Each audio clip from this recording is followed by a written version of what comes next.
Cork in the north, ladies and gentlemen. A sad, an emotional day. It sure is. Tell them why. Today is the last day we will be in this studio. Oh, this is the last episode from this studio. Look around. Say good thank you to everyone that's stuck with us from the start when we had nothing. We now move on to pastures new. We're moving in with Colin Geddes into his studio. We're going to have his old general banter podcast. We're just studio. moving into his house. We're going to decorate it. The big thing. They don't So know it yet. how it's working is it's kind of landed at a strange time. I'm actually going on holiday, so we're going to release this episode onto Patreon. It's going to be a public, and then we're going to be releasing a Patreon episode to the public. So while we get there, everything's set up. So it's going to take us a couple of weeks, obviously, with me being away for a week. But once we do, we're going to be flying. We'll be dropping episodes like people are dropping their kids off at school. It's going to be every day.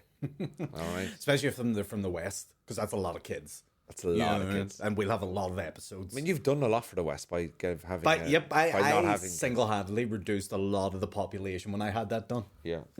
Before then, it was looking. But you're still ruining women's lives. Fuck's sake, no. For the sake of the podcast, no, I am not ruining people's lives. Aaron, I feel the dispatches will be out next week. I feel nervous around you. You should. I'm a big presence now. I don't know if you notice. Hey, when you refer to me to people in the future, the arena comedian. I want you to go, guys. I want you to meet my friend, arena comedian Aaron Butler recently performed in front of 6,000 people at the SSE. The old Odyssey, is that what it was called? Yes, used to be the Odyssey. The Odyssey. The Belfast people would call it. First things first. I've never done that. I wasn't invited. No. First things first. Rightly so. You haven't earned it yet. One day. How was it? Tea with me with Shane Todd looked fantastic. Yeah, it was a fun day. All the boys were just in good form. We're all just having the crack. You love wee team things. I love team. This was like a wee team day out. We're all just Dave's there. We're kicking a ball about. We were playing football backstage, and this is on video, and I can't wait for the clip to come out. But it was me, Dave, Shane, and William Thompson backstage playing football before like the gig or whatever. And William goes to sit down because he wants to go for a set and whatever.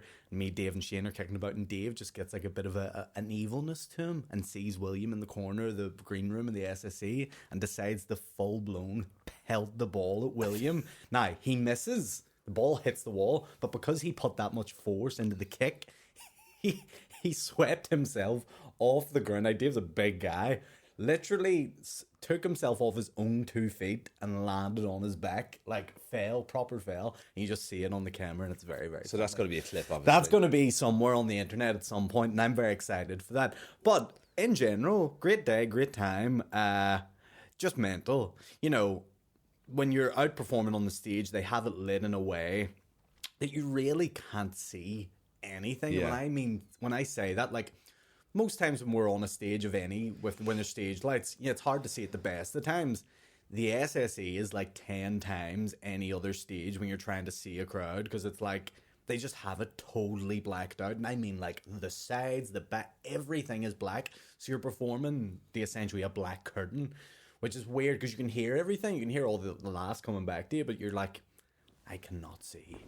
So you could literally be anywhere in your mind. Like, I could be in my fucking own bedroom here, but I can just hear the laughs. And how did the night work out? Did Shane go out at the top? Shane went out for literally a minute just to be like, guys, we're going to have some stand-up first. And I brought out William. William did his, and then brought me out. So William brought you out? And then I finished off the first half and then announced the break. Break happened. Shane comes out and introduces Dave and Kieran, and they go for about...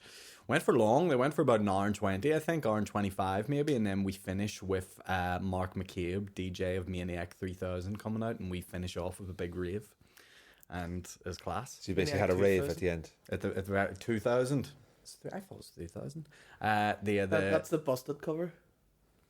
Good point. Yeah. Banned from Q Radio. Yeah. For good reason. And then we all just went backstage, had a drink, and then everyone just went to their own respective houses. Was that it? No craziness? Yeah, there was no after party, no crazy. But Shane was tired, like, bless him. I could tell he had one cider, and then I could just tell he's ready for bed. He's carrying a lot of weight doing that, isn't there? Like, carrying a lot of stress. There's a lot of people involved in this. Everything has to go right. Like, like fat shaming. Like he's carrying like the night. Like 6,000 people are coming because of his podcast. Yeah, it carries a lot of weight pressure. for him, doesn't it? Yeah, look, it carries. And was the podcast good?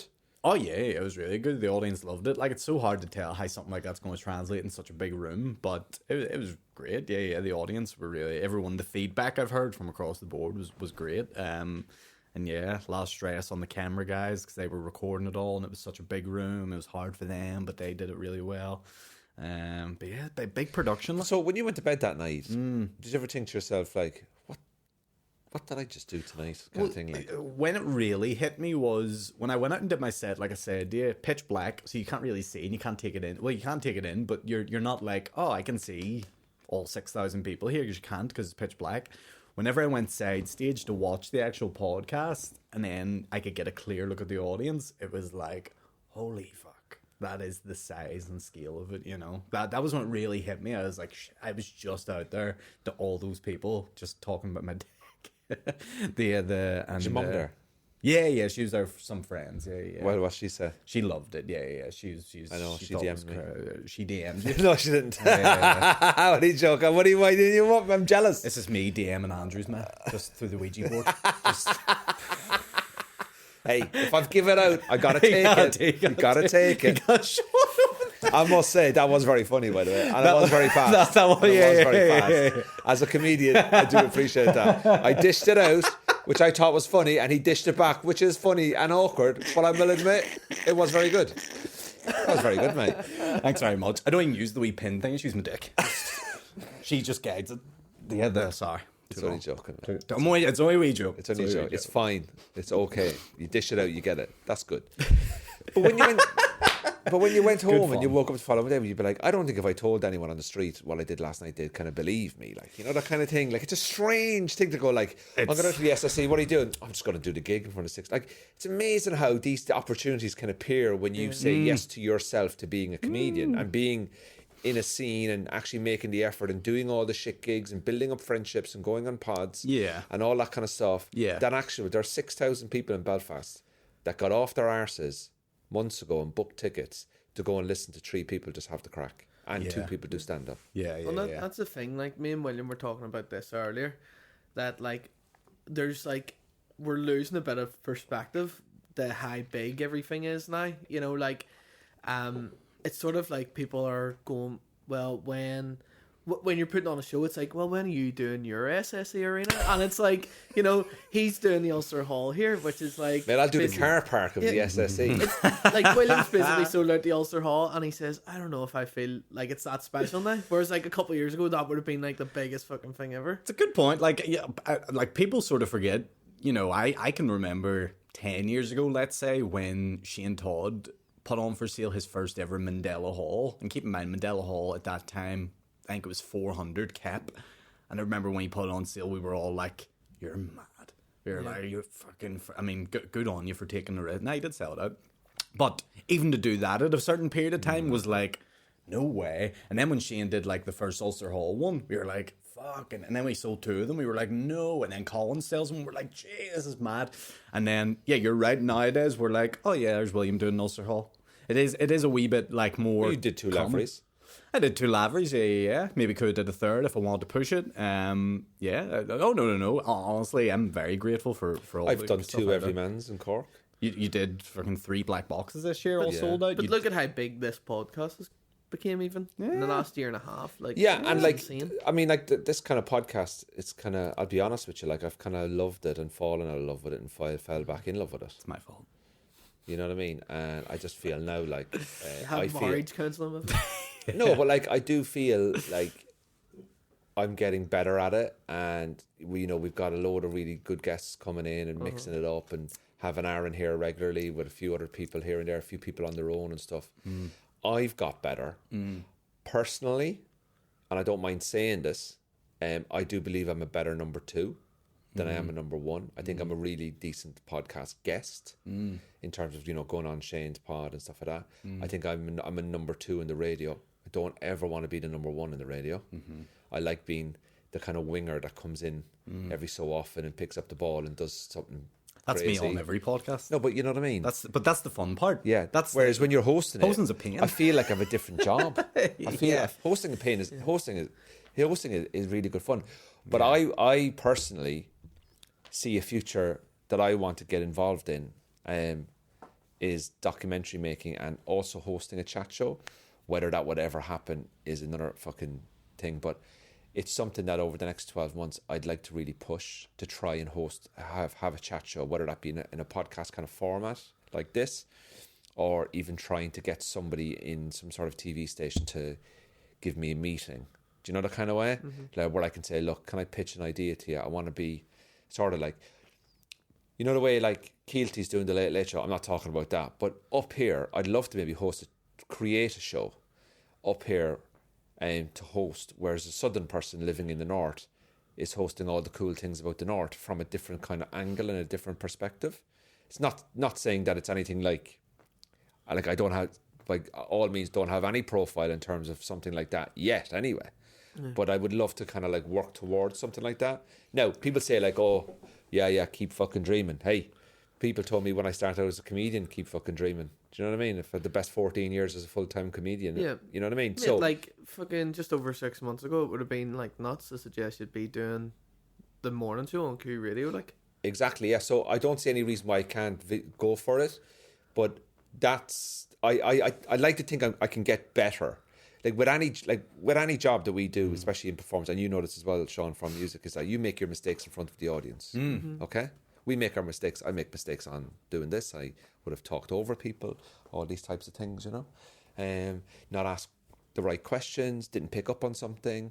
But the more you do it, the more you improve, I suppose. But for me, doing a chat show, like with like music with, you know, like a classic American format that they do, you know, an actor, a musician, a local celebrity, some politics, some MLAs talking about the issues today with a bit of light entertainment. That's something that I would like to look into. Whether I would be good enough, whether people would be interested in talking to me, whether people think I'm a load of shit and just keep podcasting and do your odd gig here and there. Basically, Pamela Valentine should start getting her P45 out. Do you know who Pamela Valentine is? I know the name, yeah. Just check. Does she have a... She has a chat show on UTV called UTV Life. It's a bit more newsy though. It's a bit more like, here's a news event, or here's like it's a bit of a showcase thing too. Like, do you know, my idea is this. You know, Conan used to have the guy sitting at the end of the sofa. Although this is Mr. Big Time here now, like arena guy. But I could host it and have Aaron just on the sofa with every other guest. Yeah, just sitting there in Crocs and a tracksuit and a pair of sunglasses, and that will be the way. Just with his cock out, like until like BBC and I'll. See, comments like this will make BBC NI and UTV not come near me because I said that. But look, here's the thing too. You got to remember, if you do go through that TV sort of land, you it's just a watered down version of this, essentially, isn't it? Yeah, like well, when I did the 4 episodes of The Secrets of the Comedy Store, and I must say I really enjoyed it this year. And when I looked back at it, I was much more happy this year. Yeah. Because they've learned as well. Do you know what I mean? Yeah. And I think it's a really, really good show this year. Yeah. You know, broadcasting in a comedy club, which is very difficult. Like to get that aesthetics right. Like I got booked there yesterday to go and do a show for Comedy Central in London in 2 weeks, right? So I'm going over to film a new Comedy Central series. I was on the last series, and I'm going to be on this series. So I'm like, but it's not guaranteed that I'm in the series. You're filming the series, but they may say, say they film 16, they might only keep 12. Yeah. But that doesn't mean you're shit. It's just that whatever way their formatting goes. And I've done it before where they've booked me, I filmed it, they didn't use me, they booked me, they filmed me, they used me, they've booked me, they'll film me, they may use me this time, they may not use me, they may use me the next time. Yeah. So but I'm more comfortable now doing that, going onto the telly and stuff, going over, doing UTV, doing Comedy Central. I've got potentially something happening in RTE. Do you know what I mean? And I just kind of feel it's a space I'd like to go into. So with the podcast, I do kind of want to move it into more of a chat show. Do you know what I mean? How can you move it into more of a chat show when it's just chatting already? So I have a few ideas that may happen over the next few weeks within the new studio, which I'm not going to say here yet. Yeah. Which, but yeah, that's something that I'd like to kind of like go off on a bit of a different angle, a different tangent. So I don't know, people might think it's a wild idea, it's a bit crazy, people may not be interested, but I'd like to think that I could sit down and talk to an MLA, and the next minute then I could talk to a Shane Todd or an Aaron Butler or a Jimmy Nesbitt or an Olympic soccer player. Do you know the kind of way? I think I could, and have all three on the couch at the same time and chat to all three of them. I think I could do that.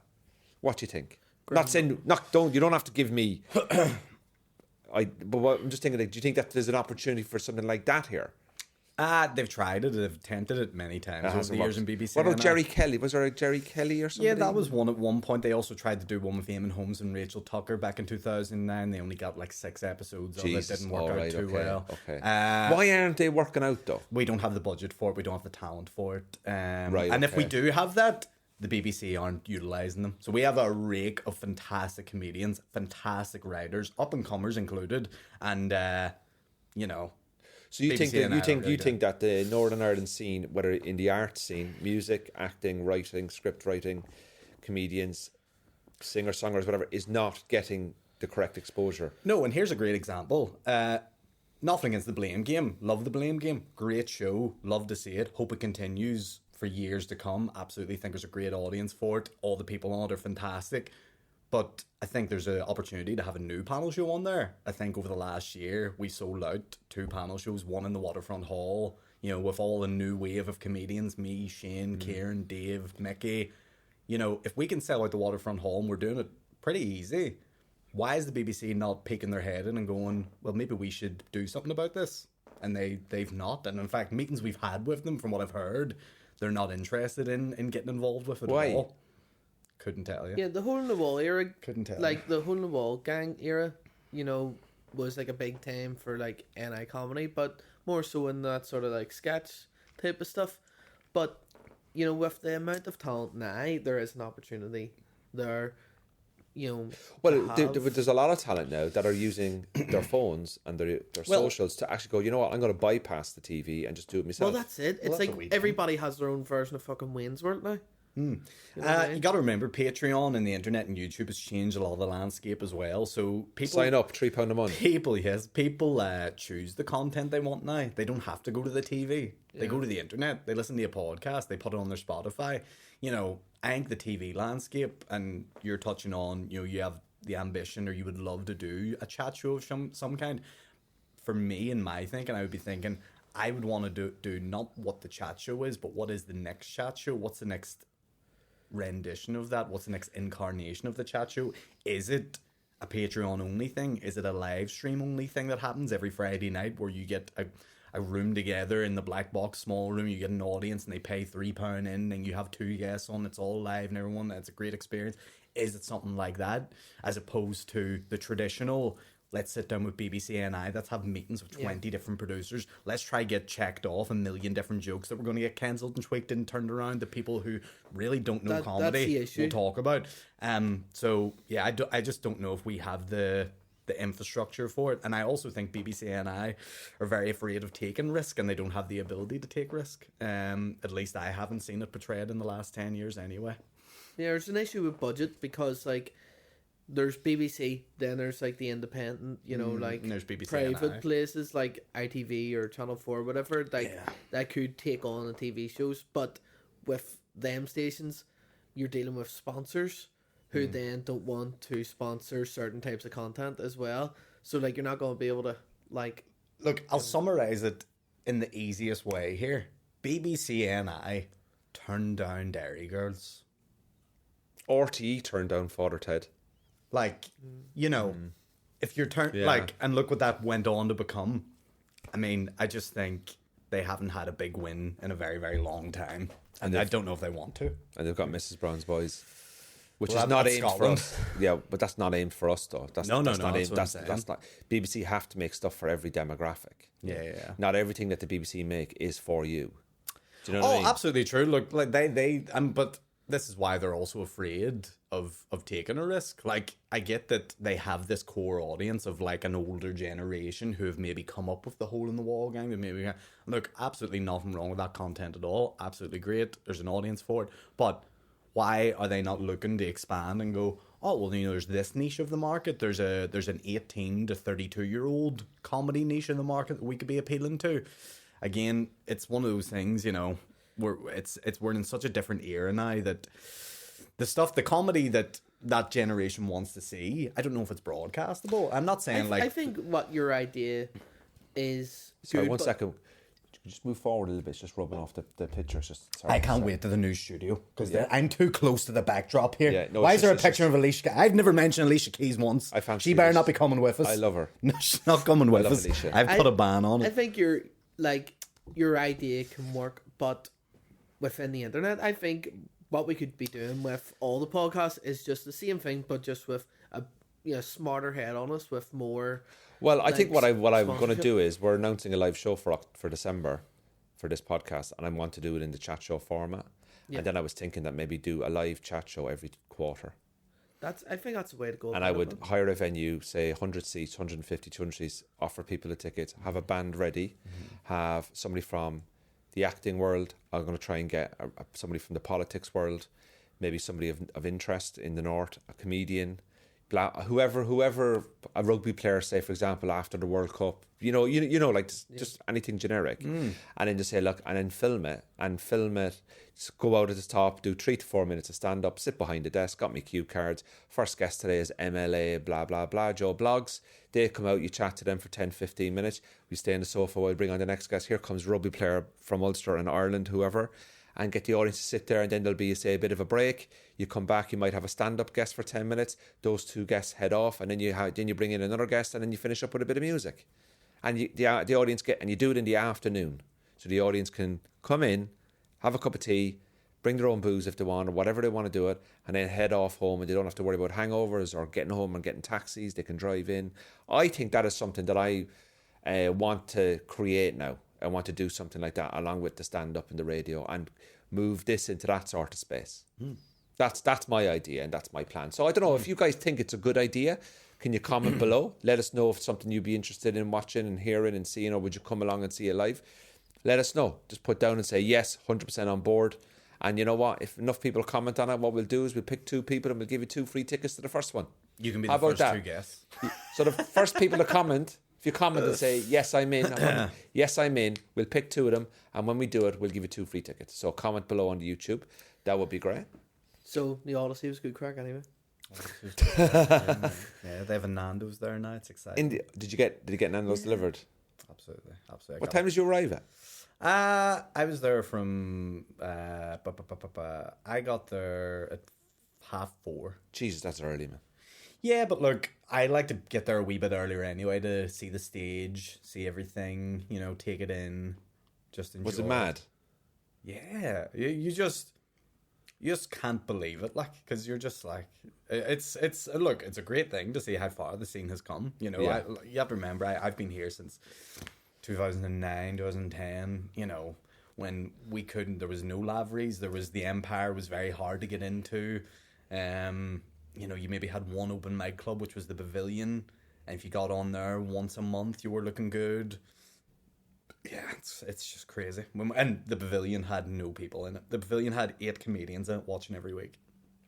So, yeah, to see where it's progressed to is certainly, it just, you can't visualize it. And it's open to everyone. If you want to get involved. The Pavilion? No, comedy. Oh, yeah. Like if you're listening to this and you want to get involved, get involved. It's not a closed scene, if you know what I mean. Not at all. Look, new people are welcomed in all the time, and if you're good enough, Yeah. you get the gigs. Absolutely. And if you're one of these people that think, oh, I could do a good 5 minutes or whatever, then, there is definitely no barrier to entry. Just find an open mic night and Off get you yourself go. booked in, Talk to Luke McGibbon. He'll look you up. So, Aaron, have you noticed anything about me? Yeah, skinnier again. I've lost weight, yeah. It's always that, Did isn't you it? notice? No, but I know when you ask that, it's the only thing. Isn't it? Yeah, that's all you want. Lost Yeah, a bit more congratulations. weight. What do you do? Still gymming? Is that what it is? Gymming, maybe. Gymming, dad. Fucking feeling good. Staying off. Feeling good, touching nobody. Oh, yep. Staying off the biscuits. Mom Mikado biscuits at the moment. What, the wee sticks? Oh, I love them. That's nonce behaviour. Nonce behaviour. Yeah, we Mikado, just you in the house, just nibbling on one of the wee Mikado sticks. I think I'll be a bit naughty and have a wee Mikado. Are those meant to be low calorie for you? Whatever they are anyway, they make me full of sugar and I end up falling asleep. Oh, that's lovely. That's good. I like those. So I got caught by a person knocking on my door the other day to do a survey. All right. And What was this? they were doing a survey for Connswater. So did you agree to do this? No, it was Belfast, Queen's. So Queen's basically, University. they knocked on my door and they said, "Oh, you got a letter regarding the Connswater project." And I went, "Right." And it goes, "Can we ask you a few questions about it, just in terms of what we're trying to do is help the local area increase mental health awareness and reduce suicide. In Conswater? Good luck. Right. There's 2 shops open. No, but it's the walkway or whatever. It's the green belt. Like, Oh, right. So I thought they meant Which is to actually quite good. The lady was really lovely, and normally, you know, if someone knocks on your door, I have a trick, right? If somebody knocks on my door, what I do is I run upstairs and I open the window upstairs and go, "Hiya, I'm on a Zoom." Great. That's a great trick, by the way. That's brilliant. That's great. Right. Yeah, I have another one Right. where I have a Ring doorbell, and I just do it for the Ring doorbell. Right, but I don't Sometimes have I a just go away, and then I just let them go away. Yeah. So the way I could be positioned is if I hear the door go, and I'll have the blinds kind of down, right? I'll run upstairs really quietly, and I'll open the window and I look out, and it's normally somebody like Save the Fucking Children or Save the Fucking Kittens or something. They're right? saved, yes. And you open the door and you go, "Hello," and I go, "Oh, hi mate, just want to talk to you." I go, "Sorry man, I'm on a Zoom. I'm really sorry, I'm on a Zoom." We had people going around selling food, like not like one of these Girl Scout cookies? food home delivery companies. Hello Fresh, they were called. Really nice, actually. Apparently, really good company. Yes, right? I have heard But they of were these. selling them, and opened the door, and I was like, "Oh, I'm on a Zoom," and because I was just, I can't, I'm not informed to talk to the door people, right? Yeah. Tough job, innit? But anyway, Yeah. they were like, "Oh, well, we can pop back." I goes, "Yeah, cheers, man." Goes, "What time suits you?" And I was like, "Oh fuck, what time suits me?" I was like, 6:30. I just panicked, right? Closed the window. Fucking 6:30. Back they were. One guy was wearing a chef outfit. He's wearing a chef outfit. Anyway, Julie opens the door, and I'm just sitting there going, "Oh," and then Julie opens the door and going, "Hi, we just want to talk to you about HelloFresh." And they were lovely fellas now. Like lovely fellas. And Julie was chatting away to them, and then she was like, "Okay, we'll take a brochure, you know, we'll have a think about it, blah, blah, blah. We're away a lot, so we don't have a routine, blah, blah, blah." Came back in, and Julie then 2 minutes later, she's like, "Oh yeah, they were selling food." And I said, "I look at it." I went, No, you're all right." I said, "I just don't want to sign up to anything." Do you know that kind of thing? But today, this woman, man, she stood at the door. Lovely lady now. And she goes, "Ask if you question about Conswater." And I didn't even know where the Conswater green belt is. Like, No. So I was like, "Oh yeah, go on away. Yeah." You're like, I know everything there is to know about the green belt. And then she goes, "Can I step inside?" Because it was raining. And I went, "Oh, come on." So she stands in the hallway. Now, it'll only take a minute. 16 minutes later, I'm answering questions. Nope. "How tall are you?" Nope, I'm I'm like not. 5'9". "How heavy are you?" I'm like, "What's this got to do with a fucking green belt down in that is, Conswater?" that is a bit weird that she's asking. And then I says, "Well, can you take your mobile?" I goes, "No, I don't want to give my mobile out." And she goes, "Okay, what about your email address?" So I did give them a different email address. just give them mine. I love the I give yours all the I time. love the conswater@hotmail.com. But I thought, what a fucking job. Well, To go door to door and do market research. What a fucking horrible job. I will never in my life agree to do any of those. See, if you call to my door and go, "It'll only be a minute," it's never a minute. And see, if you phone me and go, "Do a survey and it'll only be a minute," I never agree. I go, "Nope." Would you ever time it and go, "Right, your minute's up, I've got to go by"? Absolutely. I would absolutely do I'm the that. kind of guy that would time it and go, I'm the "You've guy. had your minute." I'm that guy. But you know what? This lady was really nice. And I thought, look, it's for the environment. I suppose if it's helping people's mental health, I was in a good mood. But by the end of it, I was fucking suffering mentally. Yep. I was like, Too this much. is taking too long. Like, Yeah, she's way doing a too survey on how to help people with mental health. The fucking pain of the survey. The questions I was asked, I was fucking depressed. yeah. Tell you what you can do to help my mental health. Yeah. Fuck Fuck off. off. Less surveys is how my mental health would be better. And then she goes, "How active are you?" I was like, how do you mean? How many times would you walk a day?" I said, "Define a walk, like from the bedroom to the toilet. Like, what's a walk?" Like, I'm doing a 16-minute survey. Do you know How what I mean? much do you think I'm walking? And then she goes to me, "What do you do for a living?" And I went, I goes, "What do we do for a living?" She goes, "Oh, I work on the radio. Should I know you then?" I went, "No, you don't know me." And then she turned around and goes, "I listen to you 105. And I went, "Okay, cool." And do you know what they were talking about this morning? And I went, "Why the fuck is this woman in my hallway doing a mental health awareness?" No. If she pulled out a knife, it would have been relief. Yeah. If she stamped me, I'd have been like, "You know what? I deserved it. Yeah. I deserved it for letting her in the house." Like, Yeah. I'd stop myself. I'd take the knife off. how her do you, and go, do you ever like see those? You know those ones on the street, the charity muggers, Is that the chuggers, people they're you walk- chuggers. You know the like- chuggers. "Excuse me, mate." You know, they're really happy every they 2 be in seconds. town? "Hello, man." They're like walk around in there with the clipboard and they're like, "Save the Do planet." they go to your house? Or No, do you they- see them in the street. They try and stop you then to talk to you about Save the Children. Then they get you to Oh. sign up to a direct debit. I just go, nah. I am very blunt with these things. I don't have the ability as a human being to even pretend that I'm at all nice and polite about it. I'm like, no. I Okay. just say no. I- And that might be rude. Fair enough. I didn't ask to be approached and fucking to give time in my day to fucking. I don't care about all that shit. See, if I want to do charity, I do it in my own time, and I do it. Yeah. So, sometimes if I, Sorry, I'm hanging around with this cunt too much. That's the issue. He's bringing out the if anger I'm in me. feeling nice, I'll stop and talk to someone. Like, You're a even- nice guy, though. See, like if like the religious ones, like Oh, yeah, the fuck Later them. Day Church of fucking I St. tell them I'm the Barnabas or devil. something. I'll like stop and take their leaflet and they tell me all of the spiel for like 20 minutes and I go, that's great, mate, but I'm all good. Unless it's Scientology, I'm not interested. I once walked past a guy selling Sky Television in Mahon Point Shopping Centre in Cork, right? He's got this stall in the middle, Sky TV. So Oh, it's yes. quite a plush stall. Two fellas there, The classic. right? I'm walking up, and this guy just went, all right, mate, can I talk to you about your TV package? And I went, it's fine, man, I download illegally. Right, I just went to him, I download illegally, and he goes, well, you can't be doing that. And I goes, what are you going to do? And I just walked straight past him. He can't like leave the stall. He's got I was one. like, what are you going to do? He's got Like, one hand what are you attached gonna to it. do? He's like, somebody get him. Sorry, stop, He's fucking, I can't leave the stall. He's downloading illegally. What are you going to do about it? What are you going to do about it? What are you Yeah. going to do? Imagine he told you to the police and they just show up your door later that evening. But Like they're the not, Sky like- guy told us you've They're been not. Are downloading you telling illegally. me that does say like if you telling me that you share passwords and all that kind of stuff? You're telling me that say if there's fucking 500,000 people using stuff they shouldn't be using in order, we're all going to go to prison. Yeah. They can't do anything about it. That's true. That's true. We You like the physically, you just physically can't do anything about it. Did you used to have the scare, when you were downloading songs like mid 2000s on your computer? Did you ever think in the back of your mind, might get caught out for this one day?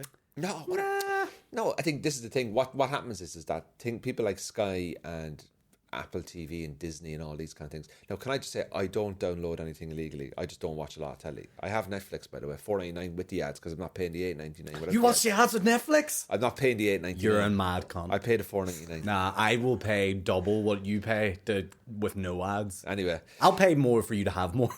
you're like, I want Andrew to have just and you pick the ads. If there was a package for like 20 quid that I got to pick your ads, I would absolutely pay it every month. I'll be watching like fucking, I don't know, It's just me and a Peaky tro- Blinders, and it's just you just there lubed up on a glider It's just me in the middle of Africa for £2 a month. You can sponsor me. to go with a TV crew to look like we care about African kids. Yeah. Come here, I saw something there the other day. There was a woman who was a small person, shall we say. Okay. And they were in a supermarket with a camera crew and they were talking about how this person was finding it really hard to reach the shelves for their food because there was obviously no accommodation. And she was like, oh, look, I can't reach the soup. And they're filming her and then we have to call a member of staff and there wasn't a member of staff around. And I just went, will the camera guy go over and just get the fucking soup for her? That's a good point. Yeah, you've a full team there. There's a full There's a fucking runner, team. there's a caterer, There's a kid, like, there's a just go lighting over and guy. get the fucking They're like, thing "Oh, off the shelf for her. Like. Keep going, love. No one about. Oh, And I just went to myself, for fuck's sake. And then obviously I know that's not going to happen because they're trying to highlight Yes. the issue of Yes. the person not being able to take the Yeah. soup off the shelf or something like that. Yeah. But this was dragging on. I was like, right, we get it. Just Yeah. get the fucking soup off the shelf for the Yeah, person. You know what I mean? It's not cool. But you know what these every so often Sky, Disney, and Netflix they come out and go, we are cracking down on Netflix sharing password. Sky TV, we are cracking down on illegal streamers. They're not. No. They're only Fair, I cracking can't down on get the into people that are Netflix, supplying the illegal You can't streaming. get into your friend's Netflix now, is that what you said? Yeah. Well, Well, I can you have not? heard They've cracked down on that one. Netflix Well, they haven't are- cracked. Well, they haven't cracked down on me. Now, I want to say, depending on your package, you might be able to have like 3 devices per like password or something like that. Nah, it's not even the device. Nah. Nah. That was Nah, smacked out. only Sean. TV. Nah. I love how when we were talking about dodgy passwords, he's straight away become a smick. Oh yeah, he's all about Nah, it. Like, here's a hang, the know what I McDonald mean? is kicking out of him Fucking- here. Nah, yeah. it goes by household. So if Right. your IP address doesn't match up with the account holders, So they figured that out now. yeah, because the arrangement I had with my friend Arrangement. Yeah. was that they paid for Netflix and I paid for Disney Plus. Right. He swapped it over. So now he's gonna have to pay for like Prime or something for you, just to even it out. No, I haven't made a big deal out of it yet. I use Julie's Prime, and also we've joined up our Spotify. Whoa. That's Tell you what something, big moves. you'll hate this, right? Me and Nicole both have Amazon Prime, You fucking Separate? idiot. separate Amazon Why? Prime. Why yeah, what are you this buying is- that you don't yeah. want her seeing? No, Like it's just, dildos arriving in the house and stuff. it's just Chains because and the I whips. can't be arsed. You know, Nah, like, whip me I can't now. be arsed like I don't know, having to log into. I like having my own wee list. No, what we do is I automatically logged into my laptop and Julie's logged into her laptops, and then when we go to the payment, there's her card and my card. So when I'm buying, I just move the payment to my card, and then she. We also have 2 different Spotify accounts. Mate, you're losing money straight away. You are losing money straight away. I hate listening to Spotify, and then she gets in the car and the Spotify goes off. Okay. You know, or she wants to listen to it at the same time as me, so I'm like. And I use it quite a bit. I'm like flat out listening to music. Yeah. That one makes sense. The Amazon Prime, stupid. But here's a great hack for you as well, by the way, that I learned from a friend. If you're on Spotify and if you're on any Wi-Fi network, you can control the Spotify of anyone else on that Wi-Fi network without having to log in their account or anything like that. So if you're in a hotel or something, you can connect through Wi-Fi and someone's on the Spotify, you can change their songs and things like that. Have you done it?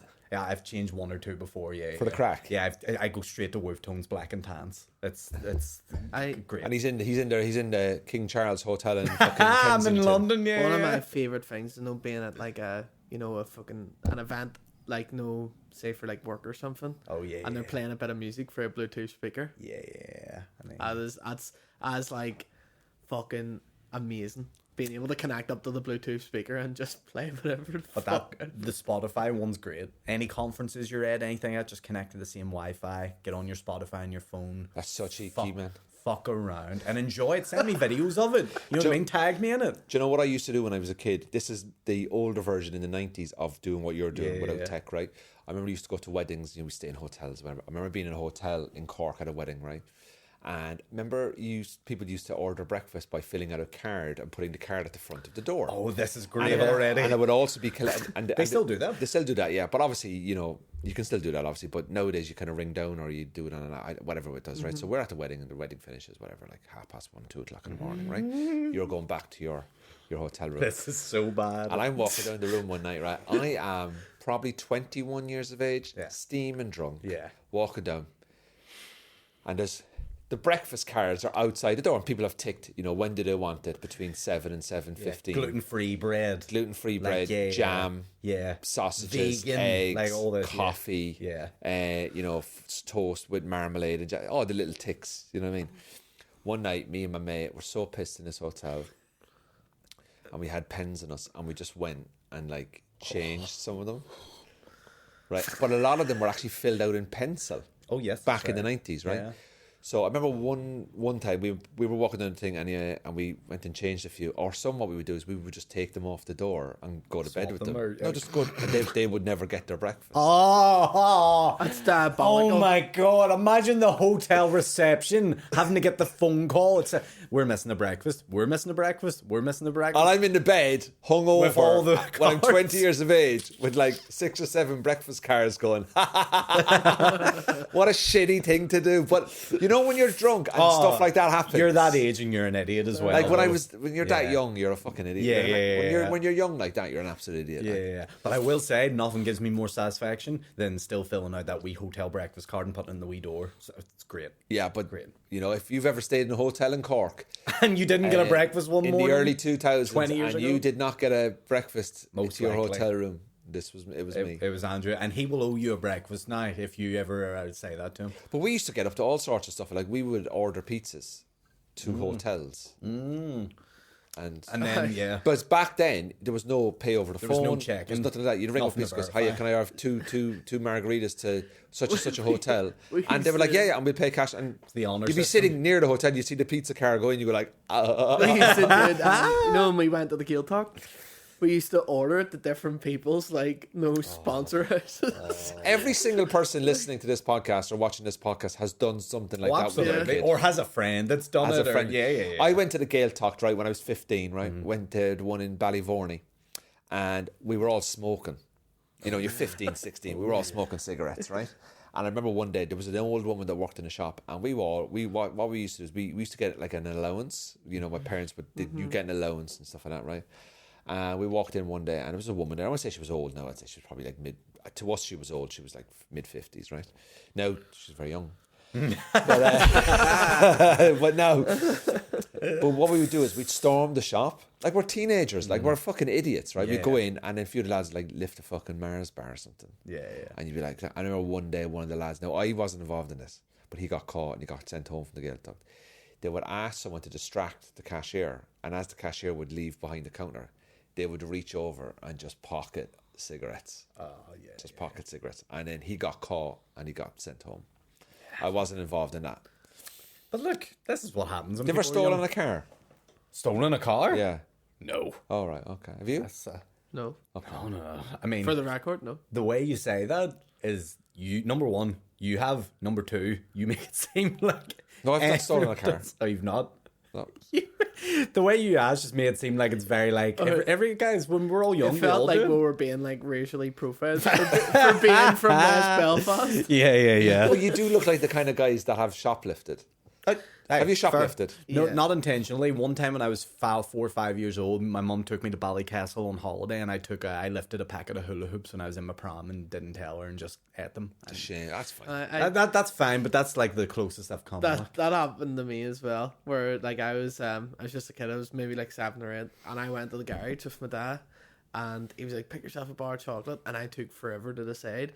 But while I was deciding, I was like, "Right, I might have a Turkish delight," and I left it that. I was like, "But let me look at the other ones." But without realizing, I put the Turkish delight in my pocket, like while I was deciding, and I was like, "Yeah, you know what? I'll get the Kit Kat," and gave him the Kit Kat, but forgot about the Turkish delight. And when I got home, I was like, "What's in my pocket?" And I was like, "Turkish delight," and it fucking went through me like. Here, sure. Did they? Coming off a broad back, mate. Don't worry about it. Fucking Bear, you're the Robin Hood of great Turkish saying. delight. So you are fucking giving. Has anyone got any good stories that they could comment on in terms of what they did when they were a kid? Because we all look like I was in a coffee shop, man. We all look back on some of the stuff we did and we're like, Jesus Christ, that was awful. Why did I do that? But you're young and you're stupid. But a year ago, I was in a coffee shop in Manchester. I forgot to pay for the coffee. I went back in the following day and was like, I am so sorry, but I forgot to pay for the coffee. And they said, the fact that you came back in, don't worry about it. Have So another free coffee. No, I left him a tip. Yeah. I just said, look, my conscience was at me, right? Yeah. But I remember when I used to work in the hotel, in the Maryborough Hotel in Cork, some of the stuff you would see in a hotel, lads. Like, just What, like people stealing? so down in Rinnaskiddy in Cork, they have a lot of the factories. So there's like Glasgow Smith Line. So they would have a lot of people from Europe staying who would be obviously building, the factories would be there, and obviously the stuff would be supplied across Europe and the world and all that. So we would get a lot of people living in the hotel for like 8 weeks at a time, and they would go into like the suites. So you get Americans, you get English people, and they'd be like, right, this person's here for 8 weeks because they're working on a project, but they're from London. They may go home every second or third weekend, but they have this room paid for by the company, and you kind of get to know the guest, you know. There was an English guy working there, right, and he was always drinking. He was probably in his early 30s, always drinking.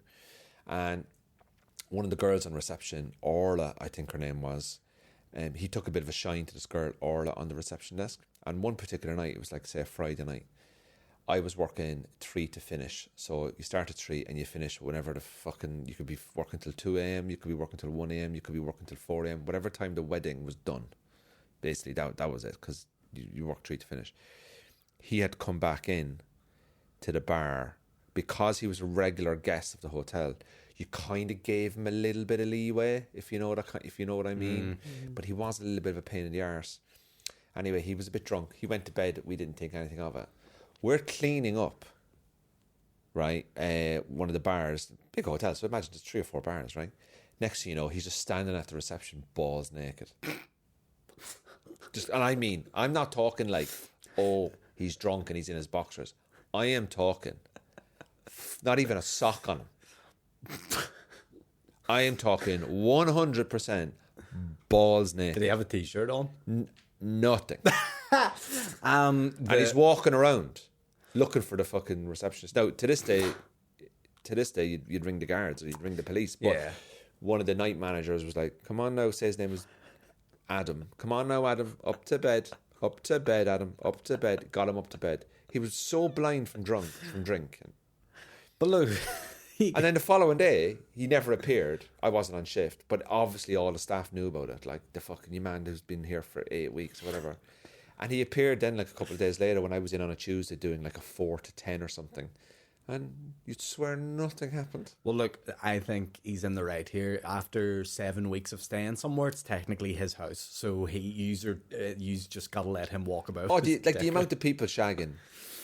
What do you mean? at Just in weddings general? and stuff. Oh like, yeah, like well, the that's- stuff that oh, was yeah. going on, like Oh yeah. I'm sure. Yeah. chaos. Yeah, you know what I think would be like maybe the most terrifying job is being like the person who goes in to clean the room after someone's been in it the next day. Just because, number one, not only, fair enough, if it's messy, whatever. But imagine going in and someone is either like drugged up, in their own vomit, dead. Like those are the scenarios I think. That happens a lot, though. Oh, of course it does. Yeah, people suicide. Like it does. Like I imagine that just must be like, crazy. Like that is like Yeah. people who work in hotels when they go in to clean the accommodation assistants or whatever their title is, the shit they must see when they walk in, because people go into a hotel room, they don't give a shit. A hotel room, the comedian Dylan Moran said it, are one of the most corrupt places in the world. Yeah. But the minute you're in a hotel room, you're a different person. Like, Yeah. oh, I need to put my robe on. You don't even wear a robe at home, you fucking dick. You don't use 5 towels in one day in the house. They never replaced my slippers today. You never wear slippers at home, you fucking dick. Yeah. I remember going to Dubai and I stayed in a hotel that was so nice. I actually thought to myself, this is great. And then we moved to the second hotel on the tour and it was still amazing, but it didn't have the jacuzzi that I had in the bedroom that opened the wooden doors to look out over at Jumeirah Like Beach. this place is shy. And I actually said, they must have like an upgrade or something I could get. Like the level of entitlement. And It then is 2 weeks funny. later, I'm back staying at the Easy Hotel in Liverpool. Easy Jets fucking hotel where people are crucified, murdered Absolutely. and illegally touched on a Monday. People do go to die there. The workers go to die there at the Easy Hotel, let alone the clientele. And the beds are like literal fucking like concrete slabs. Yeah. Can someone tell us what the worst thing they've seen in a hotel room is and what the worst thing they did as a kid? Did you shoplift? Did you steal it? Comment below. And what we'll do is when we're back, we'll read all the comments out and we'll give you a shout out to what you did. Obviously, you can keep yourself anonymous as well if you want to do. Yeah. So guys, this is it. This is the last episode in this studio. We want to say a big thanks to everyone that stayed with us. We're going to be building something new, something different, something fresher moving forward. Aaron, obviously you're going to be coming with us and all that kind of stuff, and getting involved in the live show. Hopefully, Arena comedian has to be involved in some. Somebody has to carry this fucking thing. Someone's got to put on their shoulders. Is there any key memories, core memories you want to talk about this place before we leave it? Any No. parting thoughts? No. I'll say a few words. Number one, worst chairs in my life. Never want to sit on them again. I've always felt uncomfortable, and now I feel like I can say it. Number two, I'm just too cramped in here. Alicia Keys, I've already mentioned her. This TV's fine. And yeah, everything else has pretty much been great. But you don't like the chairs. Onward, the chair's my big issue. Like this thing doesn't know what. Don't worry, we're sorting all that out. We'll figure it out. But apart from that, we've had some good times here, some good laughs, some good clips, some good guests. We fixed Andrew's hair in here. We made fun of the king in here. Remember I did that? We had the sausage finger. There's fucking. We had some good times some here. good times, some but we're bad moving times. bigger. We're getting bigger. We're and getting there'll be better. better times, and there'll be more stuff happening. We'll fucking keep the ball rolling. It's all Andrew, good fun. Tell me this. So it's a year and a half in. Have you picked up any Belfastisms? Any like slang? I'm sure you have. I'm saying we a lot. Yep, that's. So I would say, like, oh, do you want to go for a wee walk? Yep. I've chucked in saying we in a Cork or Southern Irish. I wouldn't say I have an overly strong Cork accent, but I say we a lot. What else do I say? What are you fucking looking at me for, you wee bastard? No, I don't say There that. you go. Yeah. That's good. What's that one you say? Slabbering. Slabbering. So if somebody's slabbering, that means somebody's kind of mouthing off. So I've started saying, like, oh, relax, he's just over there slabbering. Slabbering. Yeah. But what do you say? Slabbering. Yeah. You say slabbering. I say, he's just slabbering. Yeah, I'm really emphasising the ing. I was going to say, you put the G on it, take the G out. Yeah. You know. But listen, Cork of the North, moving studios, stay with us, guys. We're going to be back with we're going to have a little bit of a break recording because I am going on holiday. We're going to release some Patreon episodes to the public as well, just to fill the gap and to keep the momentum on Thursday at 6 o'clock. To the patrons as well, we're going to be upping our game. We're going to be releasing 4 episodes a month for you for a couple of months as a thank you. A little bit of extra stuff. Loads of really cool guests booked in. We're not going to tell you who, but some of them are pretty big. Would you believe it? Today I had a message off a rugby player who was at the World Cup. He is at the World Cup. He is in the Irish squad. Wow. And he has messaged me to say, when the World Cup is over, can I come on your podcast? And can I can I talk about the World Cup? Great. And he messaged me today. You've seen it, Sean, haven't you? Yep. We're not naming who. It's not him. I know. I'm joking. I'm joking. It is not him, by the way. Just so it's not him. Yeah, hey, it's not him. But plausibly, it could have been him because because he is in there. Yeah. There's a reason I'm leaving this fucking studio.